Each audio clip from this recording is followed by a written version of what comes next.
Kasi nakita ko rin yung namamatay, kinakain yung tenga, kinakain yung ilong, kinakain yung mga daliri.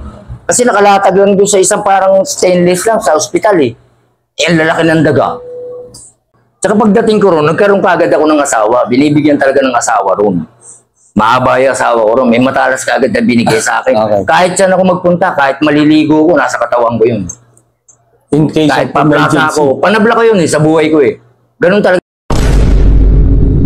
Tay, magandang araw sa'yo. Magandang araw din. Nangulungan ako noong 1986. Dito ako nang galing dyan sa may jail ng Quezon City. Tapos 3 buwan lang ako dyan. Dinala na ako ng medium, RDC. Wala pa ako 1 buwan sa RDC. Binaba na ako ng maximum. Bali doon ako sa maximum tumagal. Sa 3 sa solid. Sa 3 C3. Bali 17 ang binuno ko lahat eh. Kasi triple lep ako. Triple murder ang kaso ko. 17 ang edad ko. Nung makulong ako, March 23, 1986. Lumaya ako noong 2002 lang. So, 17? Bali na-commute ako. Yung binuno ko talaga, 17 flat. Na-commute yung triple lep ko ng 19 years to 24 years. Ibig sabihin, isang basag lang, isang commute. Okay. Ngayon, siyempre, meron tayong tinatawag sa gobyerno na GCTA kapag good record ka sa loob ng bilibid. Hindi pa umuupo si Duterte. Nabigyan ako ng 2 taon, kaya pumasok ako sa 19. Naparolan ako. Bali, pinarol ko, rineport ko dito sa labas yung 5 years. Okay. Nagdala rin ako ng pangkat, nagmayor ako ng solid. Sa Bahala na Gang. Ito yung tatak. Iba naman yung buo. Anong tawag dyan, Tay? Tartaro. Tartaro. Yan. Yung buo ko ng Bahala na Gang, nasa pigi ko. Saan dyan yung bahala na gang? Ito yun. Ayun, bahala na gang. Yan. Nasa laya tayo, medyo mainit talaga ang kilikili natin eh. Kaya batang-bata tayo, nakagawa tayo ng kasalanan. Nakadisgrasya tayo ng 3 tao. Bali 5 tao yung nakatakbo ko yung 2. Bali 3 lang na ako. Siyempre, bata ka pa, puunan mo yung loob. Nakulong ka. Sa bilibid naman, sa loob ng kulungan, talagang kailangan may loob ka. Pangalawa, tanggapin mo talaga nakakulong ka na. Okay. Kaya swerte pa rin na nakalabas pa tayo ng buo. Talagang kung pusok at pusok lang, talagang mapusok tayo eh. Hindi pa naman din nagbabago, hanggang ngayon pa rin naman.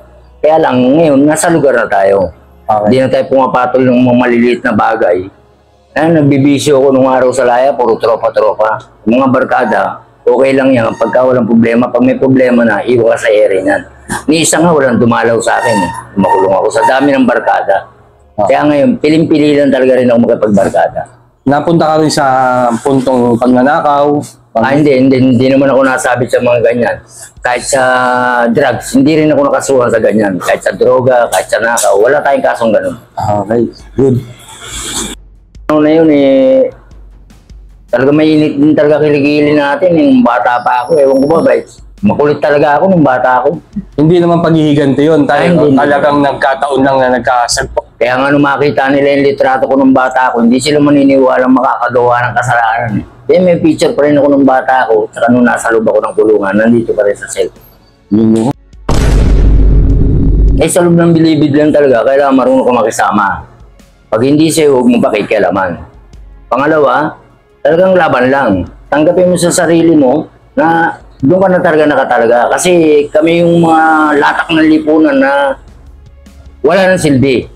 Kasi pagka namamatay tao doon, parang manok lang eh. Ibig sabihin, sa loob ng kulungan, talagang laban ka lang. Pangatawanan mo kung gaano ka talagang gaano sa sarili mo. Kung may gulo, salang. Kasi siyempre, may mga magugulang din dyan.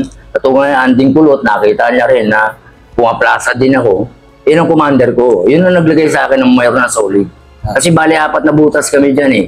3C1, 3C2, 3C3. Yun yung solid. Nandun yung kwarto ng commander. Meron kami altahan, 2C2. Okay. Nung unang pasok ko sa jail, wala pa, hindi ko pa ganong ramdam. Kaya lang, siyempre, batuhan ka ng walis. Sa loob-loob ko eh. Sa labas, barilawa ko, bet dito walis. Pero hindi ako naging mainit. Sunod lang ako. Tas hawak ng basahan. Bumaybay ako bago ako nakarating doon sa puntong pinakamataas na posisyon. Ah. Talagang sinaper ko lahat yan. Binaybay ko ng binaybay. So, sa madaling salita, bumaitang ka, tay. Bumaitang talaga ako. Lahat pinagdaanan ko yan. Gaano kahirap, tay? Mahirap na masarap. Kasi may sarap. Pag nagdadala ka, ang pera nandyan lang. Pero hindi mo pwede pakawalan. Hindi mo pwedeng galawin. Although, bumabawas ka. Siyempre, pakisama mo rin sa mga kosa mo. Pangalawa, kailangan matalas ka rin. Basa mo yung mga kasama mo, lalo sa plaza. Marunong kang bumasa ng galaw ng tao. Diba? Kasi parang ang manok nga lang pag pinapatay ang tao ron eh. Okay. Marami akong mga kilalang popular talaga. Nung dumating ako ron, tapos dinatnan din ako. Mga celebrity tao, pero nasa ibang pangkat. Pero sa amin, sa Bahala, ang mga popular dyan, nung araw pa, yung Boying Ibias. Isa yan sa malaking poste ng Bahala. Tsaka yan yung Anding Kulot, yung nagagis ng Granada sa 9, doon sa selda ng Sputnik. Sila Halusos, nakasama ko rin yan. Sa BCJ naman yan. Ambet Antonio, sa 9 naman yan. Mero Sanchez, sa 8. Ninoy Aquino Galmang case, nasa Building 11. So, lahat yun. Rubin Padilla, nakasama ko naman yan. Sa medium, nasa ICAD naman yan. Ako naman na nasa YRC. Okay. Ibig sabihin, dinatnan ko iba ron. Yung iba naman, ako na lang ang dinatnan nila. Okay. Puro legendary pala yung mga nakasama mo, tay, ha? Puro mga bigating mga ano yun, ha? At ay, pag-usapan nga natin yung riot.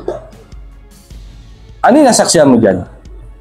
Hindi kasi pag nagkakaroon ng riot dyan, diba, pangkat sa pangkat na nag-aaway, meron talaga bawat isang pangkat may mga gamit. Nung araw, nung dumating ako dyan, sumpak granada lang. Iilan lang ang baril. Medyo dumami na nung mga papasok na ng 2,000. Pero nung mga panahon namin, talagang may kompletong matalas. Hinahagis yan. Nasa sayo kung dadampot ka o hindi. Siyempre, didepensa mo rin yung sarili mo, dadampot ka, tapos paplasa ka. Tanong-tanong kung alin ang bumigay. Diba, binigyan ng bala, tinira ng ganito, happy ko. Kailangan makabawi ka, ora mismo. Kasi pag nagpadla, mahirapan ka na makabawi. Kawawa na yung magsasakripisyo. Mahirap bumawi eh. Ayun ang pinakamahirap sa lahat. Madaling pumatay, napakahirap bumawi. Grabe, dumadagon dun ng kalsada. Kasi yung Muntinlupa, yung ilalim niyan, tunnel. Kaya mararamdaman mo kahit nasa loob ka ng kwarto, dumadagon dun. Hindi ka lang milin dun. Apo. Ganun talaga. Tsaka split seconds lang. Kailangan nasa loob ka na ng brigada. Gaano tumatagal yung riot niyan, tay? Tumatagal din minsan yan, pinakamatagal dyan na, pinakamatagal, kalating oras.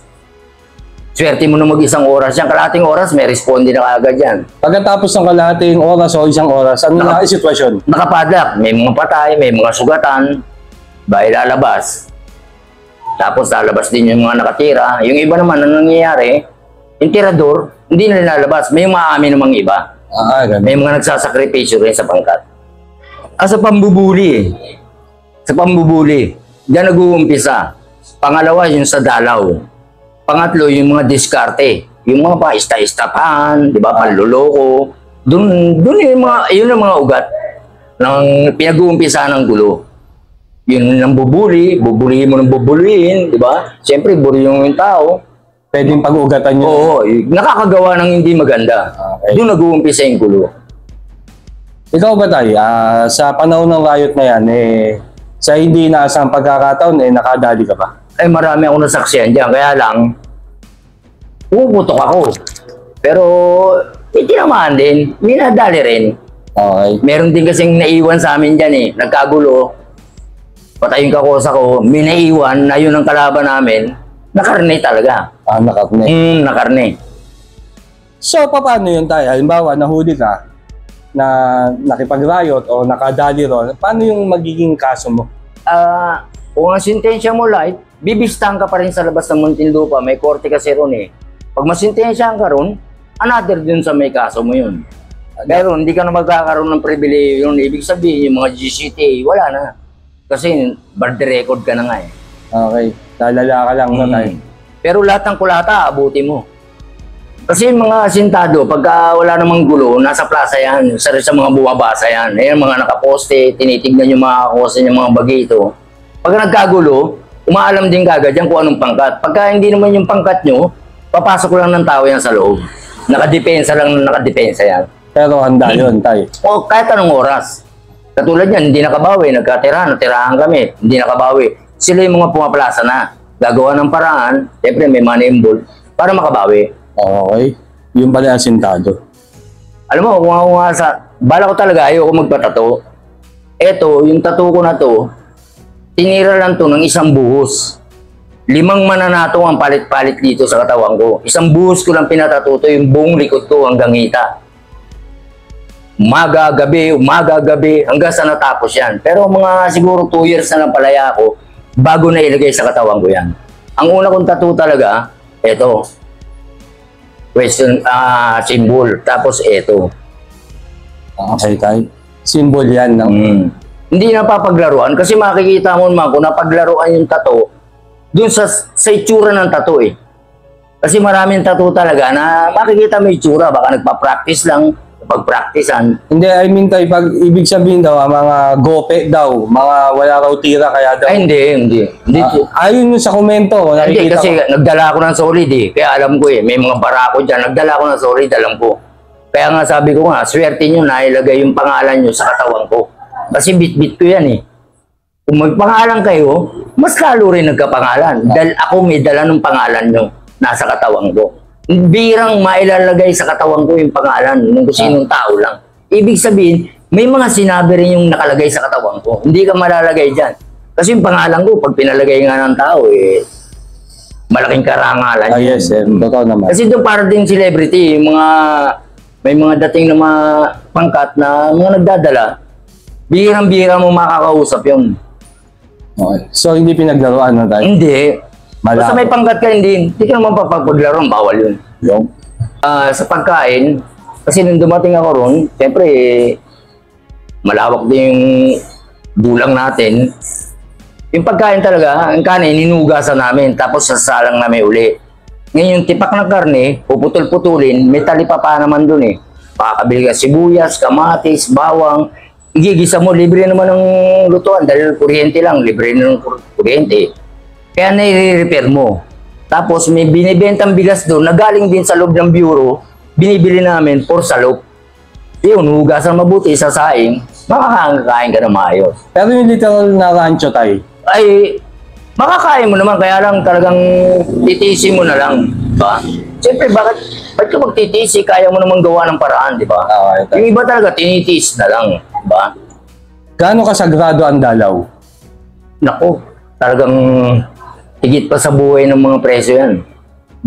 Ganun sila ka-priority sa loob ng kulungan. Mapalalaki, mapababae, mapabata. Talagang buwis buhay. Huwag kang gagawa ng hindi maganda. May mga patakaran kasi bawat pangkat. Bawal na bawal kang sumuway sa patakaran, lalo't yung asawa ng kakosa mo, kapatid ng kakosa mo, dinalo yung kakosa mo. Kahit kakilala tayo, magkapit-bahay, tatawagin mo, hindi ako po pwedeng lumapit sa'yo hanggat hindi ka pumapayag. Okay. Ganun yun. Nagkakaroon ng responde yun, takalambat, tinatakalan. Ayun. Speaking of takal tay, ikaw ba'y nakadapuan na rin ito? Hindi. Mula sa pool. Ayan ang hindi dumampi sa puwit ko. Marami akong pinagdampian na ganyan, pero hindi ako. Kasi yung iba naman natatakala sa utang. Kaya nga, nasa sa sarili mo eh. Bakit ka mangangas na isang bagay na hindi mo naman kayang gampanan? Kasi sa loob ng kulungan, sa munti, sa tagal ko ron, ang salita ron batas. Pag sinabi mong kakain ka ng tae, kumain ka ng tae. Dahil kapag hindi ka kumain ng tae, yung salita mo, hindi totoo. Kaya mahirap magbitaw ng salita sa loob, lalo't nagdadala ka. Okay. Okay naman, sama-sama kayo. Siyempre, pag nung kulang ka, medyo may kasalo ka, may taga-igib, may taga-dala dun sa CR, eh, siyempre, pagkasama rin, naabot-abutan mo rin yun, pwede ka rin sumabay din sa kanya. Sama-sama kayo, pare-pares sa mga lalaki. Hindi. Kasi pagka sa loob ng kulungan, gaya nga ng sinabi ko, pag hindi sa'yo, huwag mong gagalawin. Katulad yan, kung barako ka, bagong pasok ka, binibigyan ka ng binibigyan. Siyempre, isipin mo sa sarili mo, ba't ako binibigyan nito? Hindi ko naman kapatid to. Oo, magkakosa tayo. Tapos pag ikaw naman meron, hindi ka marunong magbigay. Doon nagkakaroon ng diferensya yung panliligaw. Doon na nag-uumpisa yung panliligaw.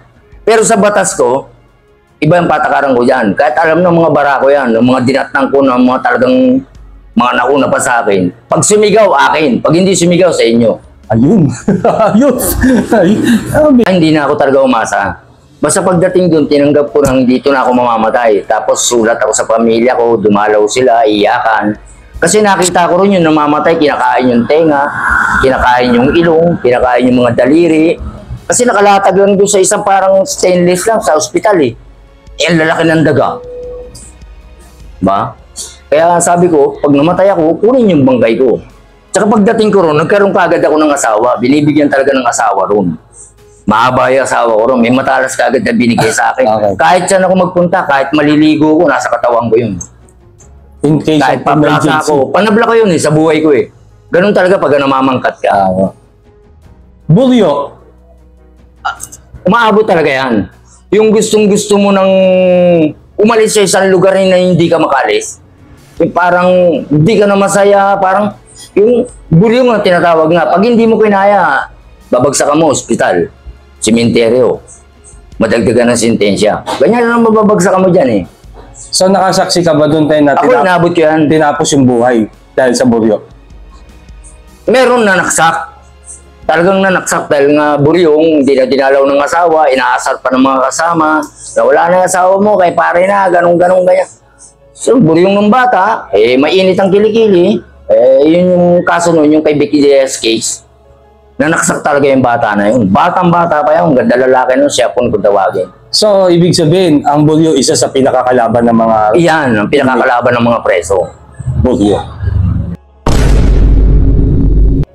Mabibigay ko nga palang mensahe sa mga kabataan. Unang-una nyong gawin, sumunod kayo sa magulang. Sa mga nanay at tatay nyo. Kasi hindi kayo dadalhin ng mga magulang nyo sa kapamakan. Yung init, yung barkada, wala yan. Kapag kayo dumating sa punto na mag-isa na lang kayo, hindi dadamay yan. Walang dadamay sa inyo, kundi pamilya nyo. Mag-aral, kung may pagkakataon pa, igapang yung pag-aaral, iba yung kahit pa paano may pag-aaral. Kasi nung nasa loob ako, nung makulong ako, second year high school ako.